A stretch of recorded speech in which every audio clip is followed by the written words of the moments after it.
country's future lies in the hands of these children. They are our promised demographic dividend. Yet even as our country progresses, 48% of our children are still underweight. These were the stark figures that came to the fore in 2006 when the National Family Health Survey 3 was published. It raised widespread concern about India's ability to emerge as a regional power if half its children were vulnerable to poor learning abilities, low IQ, lowered physical productivity as adults, negating the demographic dividend of the country. In Maharashtra, the situation was only a little better. Against 48% for India, NFHS figures showed that in Maharashtra, 39% children were malnourished in 2006. But Maharashtra had a head start over the other states. It had joined hands with UNICEF to set up a nutrition mission in 2005, especially to combat this challenge.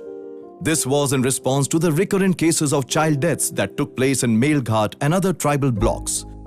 Faster growth of incomes had not necessarily led to better nutrition. One of the reasons for Maharashtra's success is the political backing the mission received at the top and the leadership of the officers who took it upon themselves to address the issue in mission mode.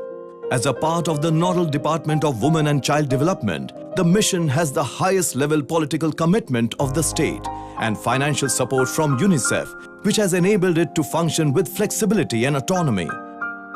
It has worked with a small but dedicated team of officers who have fortunately held stable tenures, enabling continuous institutional learning. Other states and other nations are now beginning to look at the Maharashtra model with new eyes. The mission highlighted the importance of the initial 1,000 days, that is, the 9 months of pregnancy of the mother and first 2 years of the child. This is a critical period in which the physical and mental growth and development is very fast. The last 2 years, a statewide campaign is being implemented to fight malnutrition with the aim of raising awareness and seeking community participation.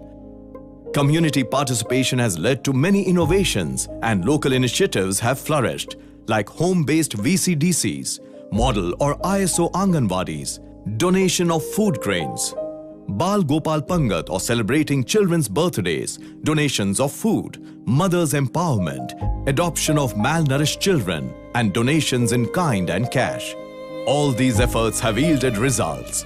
The results of the CNSM survey are there for all to see.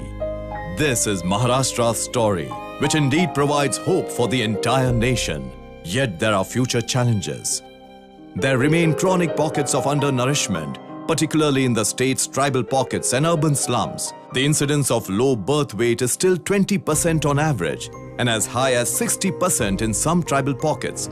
Anemia during pregnancy is still widespread, and the quality and diversity of diet is poor among mothers and children. This is not only an issue of political governance, but it also requires partnerships of the kind we have not forged before. For the best minds to come together and innovate, to think out of the box, to put the latest technology to use, to build capacity in the frontline workers, and above all, a resolve that we will not allow any child's health to be affected by lack of proper nourishment. Maharashtra government's efforts are setting an example for others to follow and contributing to build a stronger nation.